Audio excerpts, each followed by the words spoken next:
envy and resentment, man, those are corrosive. They're soul and culture destroying emotions. When I worked with my clients, we talked a lot about resentment, a lot.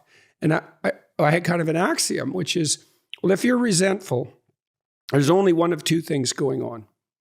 One is you're whiny and neurotic and it's time to grow the hell up and take some responsibility. Right. And so you've got to ask yourself that. And the second is someone is taking advantage of you and you have something to say or do that you're not saying or doing. And so we try to sort out which of those it was. And then if it was that they had something to say or do to stand up for themselves, for example, Certainly. then we just strategize like mad. So I had one client, for example, I really liked her. She was smart, man. Very, very, very competent, honest, hardworking, conscientious, diligent, attractive lawyer. Yeah. And she'd moved firms, and those firms can be pretty cutthroat.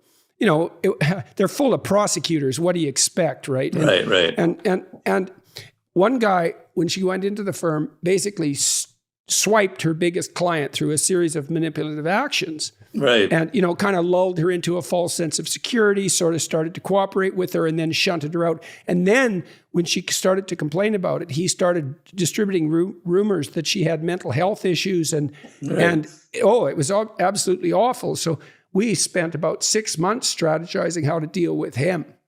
And so it was successful, and I love doing that sort of thing. It was such fun helping people who are being bullied by... I do. Yeah. I do the same thing as well. Yeah, I'm sorry.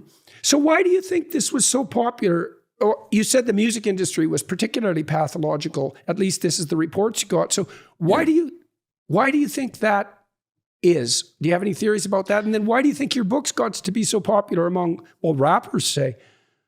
Why do you think the music industry is the way it is? I mean, do you think there's something specific about that industry that lends itself to that kind of corruption? Yes, and I've had a lot of people give me the same kind of feedback.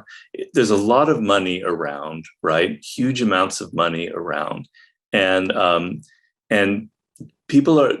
producers of music are they have a very exploitative kind of model of business, which is they seduce a first-time artist with a lot of money, but the contract is, and eventually they own all of the work, etc.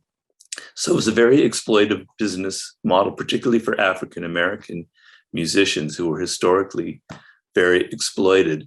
And so it's like Hollywood, where so much of it is about pleasing people and having the right demeanor. So 50 Cent, who I wrote the book with, he said, he dealt crack on the streets of Southside Queens. He was a hustler at the age of 9. He saw everything, but nothing prepared him for the kind of Machiavellian games that music industry people would play. Right, you want to take a straightforward criminal over a psychopathic manipulator any day. Yeah, exactly. Well, and you talked about money. Like, I'd rather deal with someone greedy, like honestly greedy, than someone manipulative, underground politicker. Right. Because at least with the greed, well, you can negotiate with someone like that. You know what they want. They're kind of unidimensional. And you might have your moral qualms about it, but I think that's partly why I'm an admirer of capitalism. It's like greed is not the worst of the vices by any stretch of the imagination. No, I agree with you on that. And so, why are my books popular? I think there's a combination of things. First of all, I'm giving people something that's not out there, a kind of a realism.